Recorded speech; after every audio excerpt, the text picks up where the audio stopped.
Are you buying a home for the first time ever? Well, then you've come to the right place, because I'm going to give you 8 strategies to follow.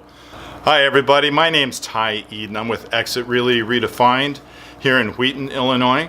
I've been a realtor for about 1.5 years, and I've been an investor for virtually my whole life. I work with buyers, sellers, and investors, and I'm sharing with you 8 tactics to follow, or 8 strategies to follow in this video series. Now, I'm not going to cover all 8 in this one segment. I'm going to cover 2, and then I'll have 3 more additional videos after this. So keep an eye out, watch this video to the end in order to get all the stuff that you want to get. So, number 1 point, number 1 strategy, pull your credit. You can do that through Credit Karma, Bank Rate. There's a variety of free credit services out there that you can go pull your credit from. Make sure they're free, okay? Don't pay to sign up for some sort of membership or something like that, because they're just going to inundate you with emails. Check what your score is. If the score seems low, and low means below 640, then you might want to reach out to the credit bureaus that are reporting to find out why are those credit scores being reported so low.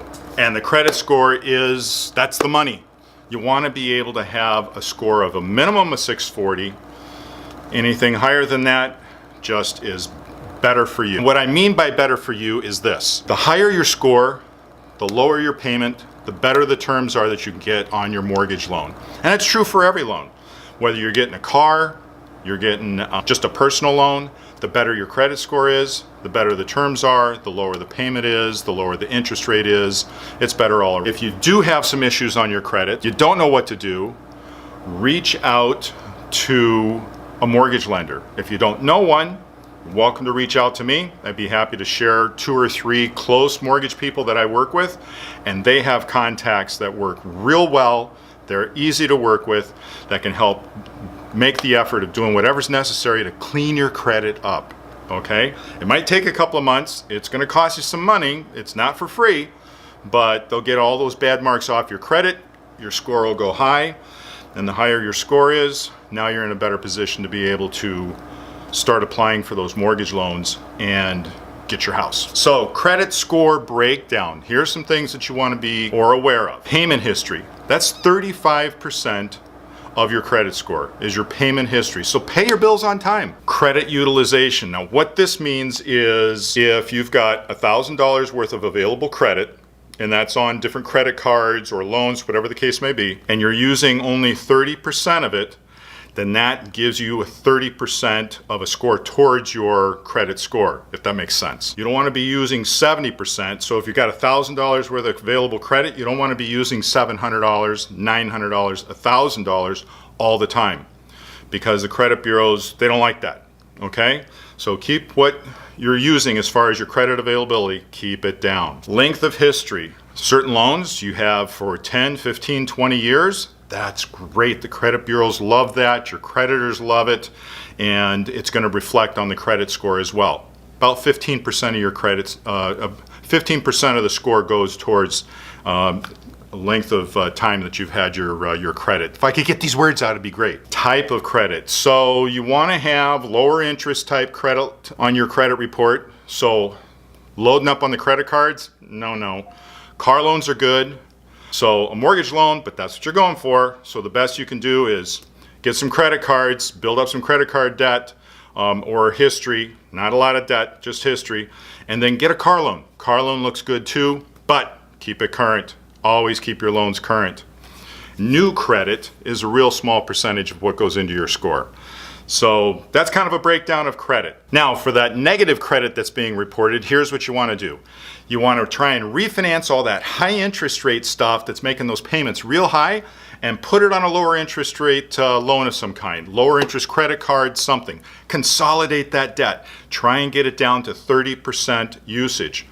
That's going to help with the reporting and your overall credit score. When you're in the process of cleaning up your credit, and you're going, and this goes for about 1 year, because you want to start working on cleaning up your credit and have it stay consistent for about 1 year. That's what mortgage lenders want to see.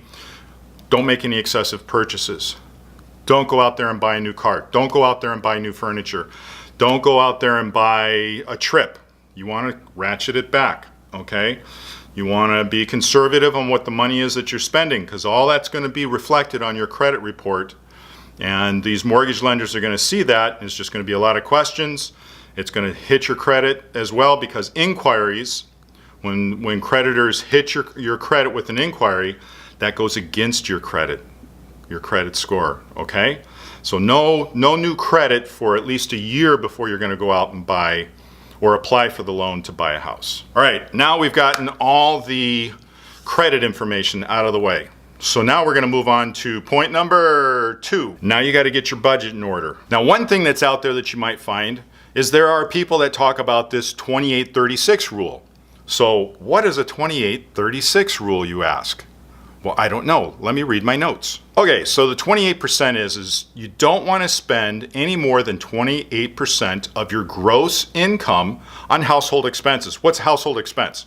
So that's, if you haven't bought a house, that's rent, that's utilities, that's maybe some insurance.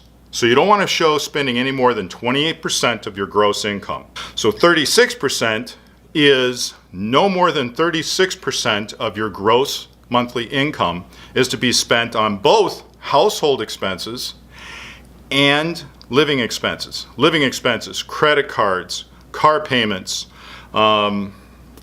groceries, just your everyday living. And you have to start really paying attention to where you're spending your money. Again, for how long? For at least a year before you go and apply to get a mortgage and then find the house. Now, in addition to the 28-36 rule, you also want to start saving some money. And why do you want to save money? Because you're going to have a down payment, you're going to have closing costs, there's going to be different expenses associated with buying a house. So you want to be prepared for that.